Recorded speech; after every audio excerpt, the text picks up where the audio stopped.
Bonjour à tous, bonjour à toutes, bienvenue pour cette émission Chemin de Traverse, ici avec Olivier Belail. Olivier Belail, bonjour. Bonjour. Pour cette deuxième partie de l'émission, je rappelle que vous avez écrit un livre, Madeleine Delbrel, une spiritualité en images, les paraboles de Madeleine Delbrel. Je rappelle également que vous êtes marié, père de famille et vous êtes membre de la communauté Verbe de Vie depuis 1989. Vous avez enseigné un temps la philosophie, mais vous êtes philosophe de formation. Vous avez écrit plusieurs livres sur la parole de Dieu, la spiritualité conjugale, la paternité aussi, et vous assurez un service de prédication et de formation sur différents thèmes d'anthropologie et de spiritualité. Dans la dernière émission, Olivier Belail, nous avions parlé de la personnalité de Madeleine Delbrel et puis des différentes paraboles. Nous allons continuer ici et nous allons évoquer donc la situation sociale et culturelle dans ces années 30, puisque Madeleine Delbrel, la vénérable Madeleine Delbrel, est née en 1904. Donc elle a à peu près, disons, 30 ans dans cette période-là, une période difficile en France, justement, où il y a deux églises, si j'ose dire, ou plutôt deux courants qui s'affrontent en réalité. On a l'impression qu'il y a bien sûr le courant traditionnel, traditionnaliste peut-être, et puis un courant plus ouvrier. Est-ce que ça pose un problème à Madeleine Delbrel qui nage comme un poisson dans ce milieu-là? Alors vous avez raison, c'est important de connaître le contexte de l'Église de France à cette époque-là. D'un côté, on a une tendance qu'on peut qualifier de très traditionnelle ou conservatrice, et on le sait, c'est la condamnation par le pape de l'action française, de Maurras. Et donc beaucoup de chrétiens étaient imprégnés de la pensée de l'action française. Et d'un autre côté, on a une tendance de chrétiens qui prennent conscience que toute une partie de la population française, finalement, s'éloigne de l'Église, et c'est le cas particulièrement pour la classe ouvrière. Et donc, il y a à la fois un désir missionnaire qu'on trouve à partir des années 30 et déjà pendant la guerre, et en se disant, mais il faut qu'on puisse rejoindre les personnes qui sont loin de Dieu, loin de l'Église. Alors, en faisant ce mouvement de rejoindre les milieux les plus défavorisés, à ce moment-là, il faut savoir que dans la classe ouvrière, il y a une importante influence du Parti communiste. On est dans un électorat 1936, le Front populaire, et jusque l'après-guerre, le Parti communiste a entre 20 et 25% des suffrages aux élections. Et Madeleine Delbrel vit dans un endroit, à Ivry, qui est la capitale du communisme en France.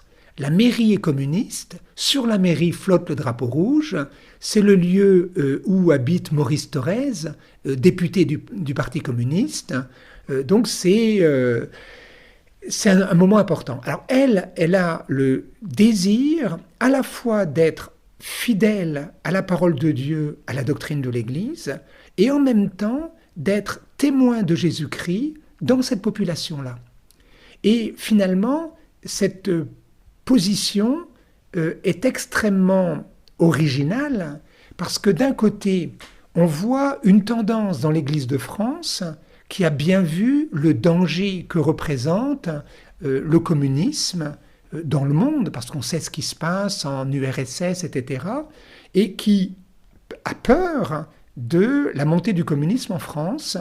Et cette pensée-là, intellectuellement, perçoit bien les enjeux, mais avec une attitude de mépris, voire même de haine pour les personnes communistes.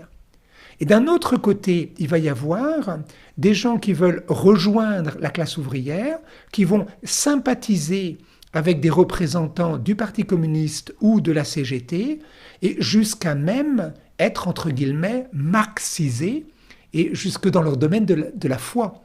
Et une partie des prêtres ouvriers sera très marquée, influencée par cette tendance ou cette idéologie, ce qui amènera les évêques français et le Vatican à mettre fin à l'expérience des prêtres ouvriers.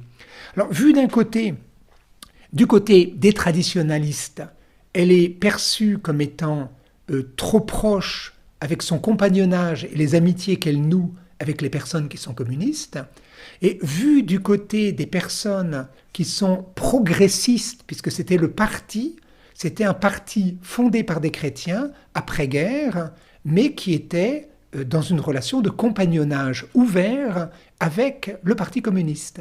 Et de ce côté-là, elle apparaît comme étant un peu traître à la classe ouvrière. Et donc ce positionnement nous renvoie à l'Évangile, c'est-à-dire dénoncer ce qui peut être une idéologie qui est perverse, c'est comme ça que le communisme va être donné à être par le magistère de l'Église, c'était intrinsèquement pervers, mais en même temps une qualité de relation avec les personnes. Alors pour le dire en langage de l'Évangile, eh bien, dénoncer le péché, mais aimer le pécheur. Et il y a une tendance dans l'Église qui, pour aimer le pécheur, en finit par cautionner à son péché. Et il y a une autre tendance dans l'Église qui, parce que je déteste son péché, finit par détester le pécheur. Et je crois que la problématique est la même. Ce n'était pas le cas du temps de Madeleine Delbrel, mais et si on faisait l'analogie aujourd'hui avec l'islam en France?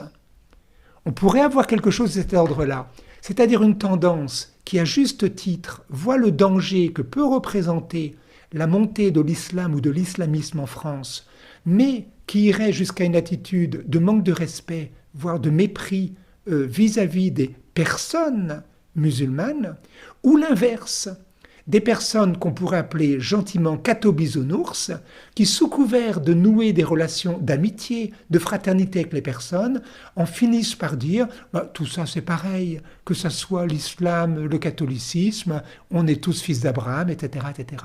Et donc sa rigueur à Madeleine Delbrel, je pense que c'est aussi quelque chose qui peut être pour nous comme une sorte de phare pour faire face aujourd'hui aux enjeux qui sont contemporains. Il faut en réalité de la lucidité, si j'ai bien compris, de la lucidité. Donc, elle lisait elle-même les évangiles, écrivez-vous, elle les annotait, les soulignait, enfin, travaillait le texte, quoi, en gros, seule même. Je crois que c'était d'ailleurs une nouveauté à l'époque, puisque c'était surtout les prêtres dans les années 30 qui étaient un peu les gardiens de l'interprétation de la parole.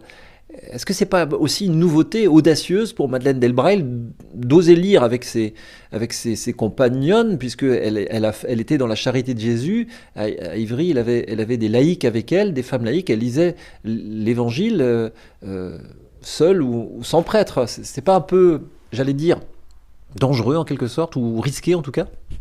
Alors vous avez raison, dans le contexte de l'époque, et nous on a du mal à le comprendre après le Concile Vatican II, mais la parole de Dieu, même dans des séminaires, il fallait dans les années 20-30 une autorisation spéciale pour pouvoir accéder directement au texte de l'Évangile.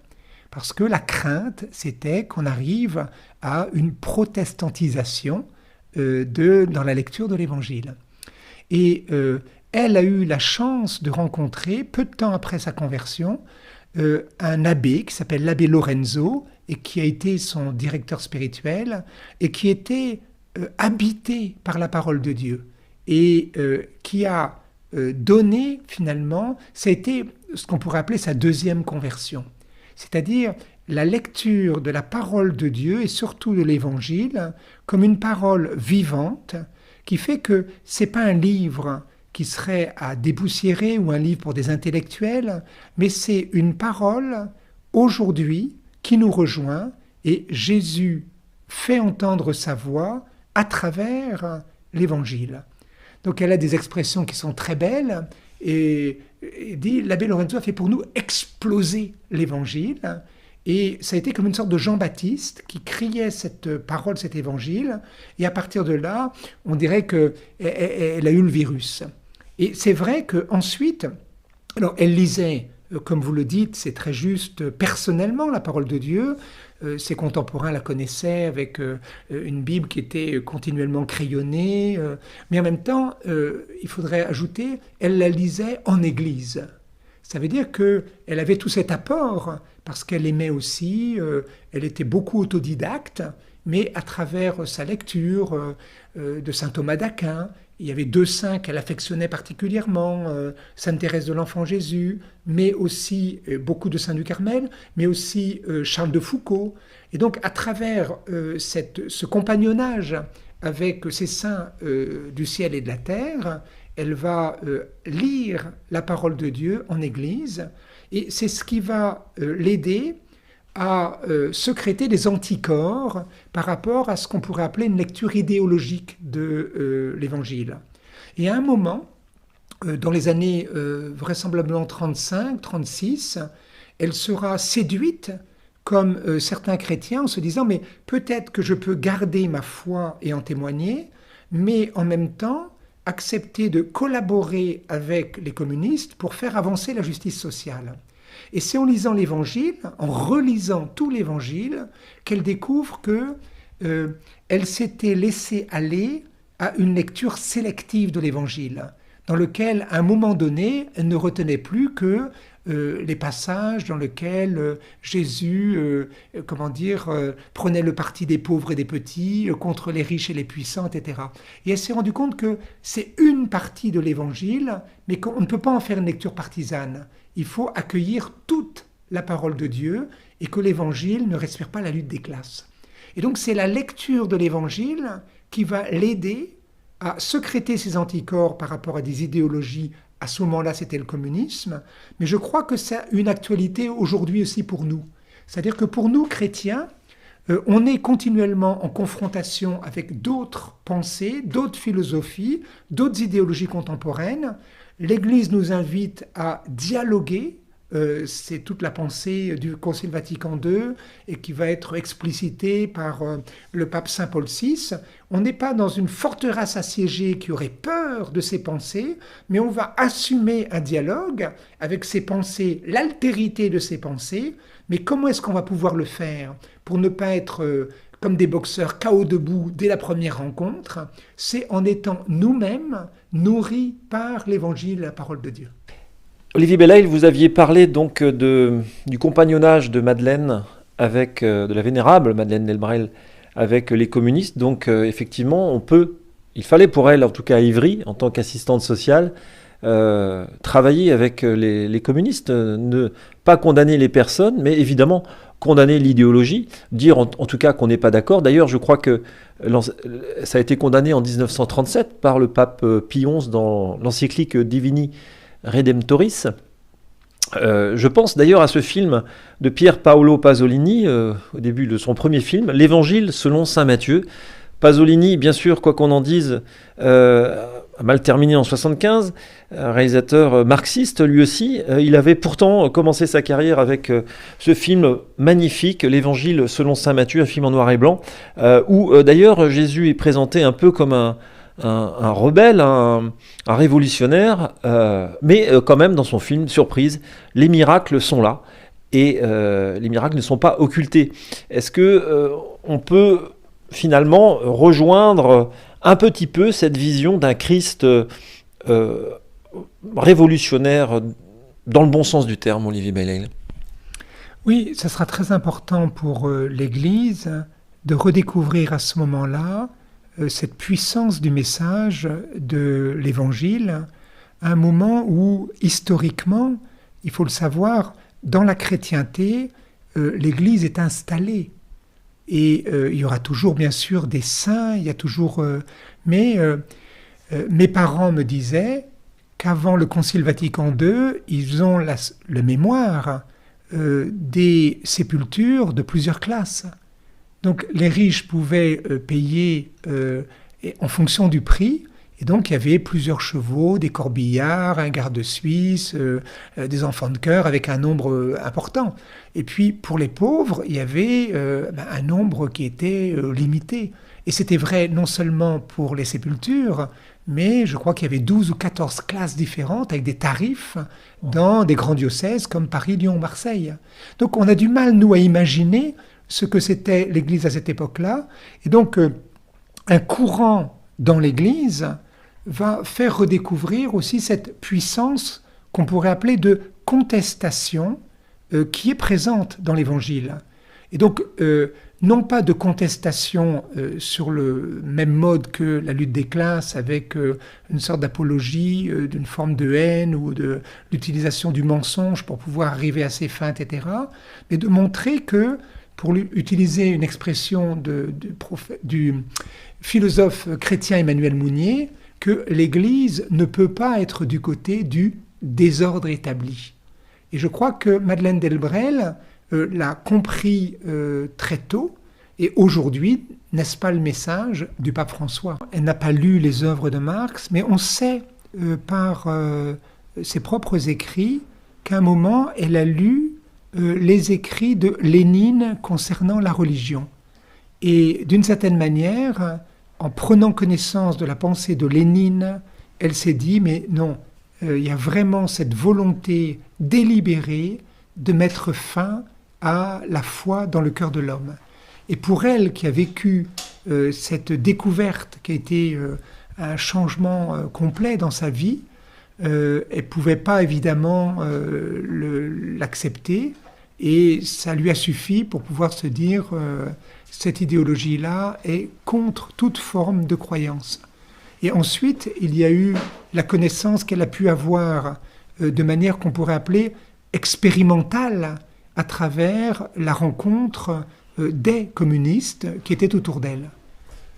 Olivier Bellel, comment est-ce que les communistes considéraient Madeleine Delbrel? Est-ce qu'il y avait une certaine forme d'admiration, puisque finalement le but était le même, soulager les classes ouvrières, soulager. D'ailleurs, on le voit d'ailleurs sur la couverture de votre livre, une belle couverture, avec on voit Madeleine qui est assistante sociale, qui se penche vers une petite, elle se met au même niveau. Donc voilà, il y avait quand même un même but, mais finalement des moyens différents. Oui, ce qui est impressionnant, c'est que les communistes avaient du respect pour elle.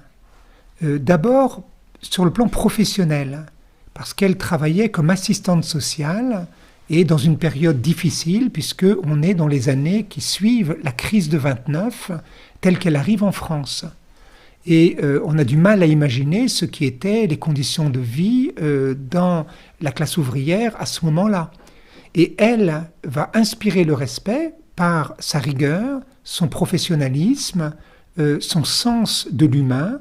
Et c'est tellement fort qu'elle va nouer des relations d'amitié, et entre autres avec le maire adjoint de la ville d'Ivry, et qui d'ailleurs va préfacer son livre, son grand livre, sur sa façon de penser la relation aux communistes. Et il y a une autre chose qui est intéressante, c'est que après la guerre, quand les communistes sont revenus à la direction de la ville d'Ivry, il lui a été proposé de faire partie de la municipalité. Donc ça ne s'est pas fait, mais c'est pour montrer au-delà de calculs politiques pour essayer d'attirer du monde, ce qui peut être aussi une façon de considérer l'offre, mais elle était respectée parce qu'on sentait qu'il y avait quelqu'un qui s'efforçait de vivre sa foi. Alors ce qu'il faut ajouter aussi, c'est que vous savez que le gouvernement de Vichy, du maréchal Pétain, a interdit à tous ceux qui avaient été élus sur des listes communistes de pouvoir exercer leur mandat quand il y a eu l'accord entre Hitler et l'URSS, un accord politique et militaire. Et à ce moment-là, donc c'est le gouvernement de Pétain qui a mandaté des préfets pour gérer à la place les villes qui étaient des villes communistes. Et ce qui est étonnant, c'est que Madeleine Delbrel a su travailler et avec la tendance communiste et ensuite avec la tendance, parce qu'elle est restée toujours fidèle à son souci qui était le service des plus pauvres. Et ça, quel que soit son interlocuteur, les personnes l'ont remarqué et l'ont pris en considération. Eh bien, merci Olivier Bellel pour cette deuxième partie de l'émission autour de votre livre « Les paraboles de Madeleine Delbrel, une spiritualité en images » aux éditions des Béatitudes. Au revoir, bonne semaine.